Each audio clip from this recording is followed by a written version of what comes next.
ಮಾಡ್ತಾ ಇದ್ದಾರೆ ರಜನೀಶ್ ಅವರು. ಸೊ ಒಟ್ಟು 5 ಸಾಂಗ್ ಇದೆ ಸರ್. ಆ್ಯಕ್ಚುಲಿ ಎಲ್ಲ ಆಲ್ಮೋಸ್ಟ್ ಸೆಟ್ ಆ್ಯಕ್ಚುಲಿ ಶೂಟ್ ಮಾಡಿದ್ದೀವಿ. ಆ್ಯಂಡ್ ಇವಾಗ ಇನ್ನೊಂದು ಮಾಡ್ತಿರೋದು ಬಂದು ಬ್ಯಾಕ್ಗ್ರೌಂಡ್ ಸಾಂಗ್. ಆ್ಯಂಡ್ ಎಲ್ಲ ಸೆಟ್ಟಲ್ಲಿ ಶೂಟ್ ಆಗಿದೆ. ಆ್ಯಂಡ್ ಒಂದು ಬ್ಯಾಂಕಾಕಲ್ಲಿ ಶೂಟ್ ಮಾಡಿದ್ದೀವಿ ಸರ್. ಆರಂಭದಲ್ಲಿ ಸಿನಿಮಾದ ಟೈಟಲ್ ಡೆವಿಲ್ ದಿ ಹೀರೋ ಅಂತಿತ್ತು.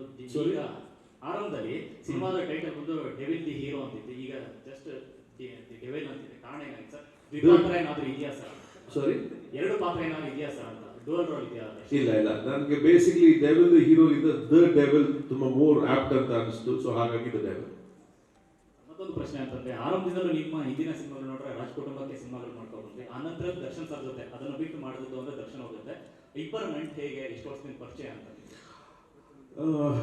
ಆಕ್ಚುಲಿ ದರ್ಶನ್ ನಾನು ಅನ್ನೋದಕ್ಕಿಂತ ನಮ್ಮ ತಂದೆ ಅಂಡ್ ತೂಗುದೀಪ ಶ್ರೀನಿವಾಸ ಅಂಕಲ್ ಬಂದು ಫ್ರೆಂಡ್ಸ್. ಅಂದರೆ ನಮ್ಮ ತಂದೆ ಸಿನಿಮಾ ಮಾಡ್ತಿದ್ದ ಕಾಲದಿಂದ ನಾನು ನಮ್ಮ ಮನೆಗೆ ಬರ್ತಿದ್ದಂಥ ಕೆಲವು ಆರ್ಟಿಸ್ಟ್ಗಳಲ್ಲಿ ತೂಗುದೀಪ ಶ್ರೀನಿವಾಸ ಮಾಮ ಒಬ್ಬರು, ಅವ್ರು ಬಿಟ್ಟರೆ ಶಂಕರ್ ನಾಗ್ ಅವರು, ಅನಂತ್ ನಾಗ್ ಅವರು ಬರೋರು, ಇಷ್ಟೇ ಜನ ಬರ್ತಿದ್ರು ಆ್ಯಕ್ಚುಲಿ. ಸೊ ಹಾಗಾಗಿ ದರ್ಶನ್ ಅವ್ರ ತಾಯಿ ಆಗಿರ್ಬೋದು, ತಂದೆ ಆಗಿರ್ಬೋದು, ತುಂಬ ಕ್ಲೋಸ್ ಫ್ಯಾಮಿಲಿ ಫ್ರೆಂಡ್ಸ್ ನಮಗೆ. So it is a long journey. I have known it for a very long time.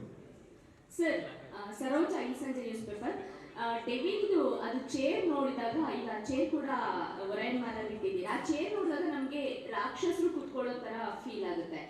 Plus ಡೆವಿಲಲ್ಲಿ ಒಂದು ಕಣ್ಣು ಕೂಡ ಇಟ್ಟಿದ್ದೀರಾ. ದರ್ಶನ್ ಸರ್ನ ನೆಗೆಟಿವ್ ಶೇಡ್ ಅಂತಂದ್ರೆ ತೀರಾ ಕ್ರೂರವಾಗಿ ಏನಾದ್ರು ತೋರಿಸ್ತಿದ್ದೀರಾ, ಅಥವಾ ವಿಲನ್ಗಳಿಗೆ ವಿಲನ್ ಆಗಿ ಏನಾದ್ರು ಕಾಡ್ತಾರಾ?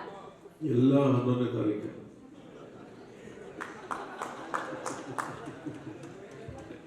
11/12/2025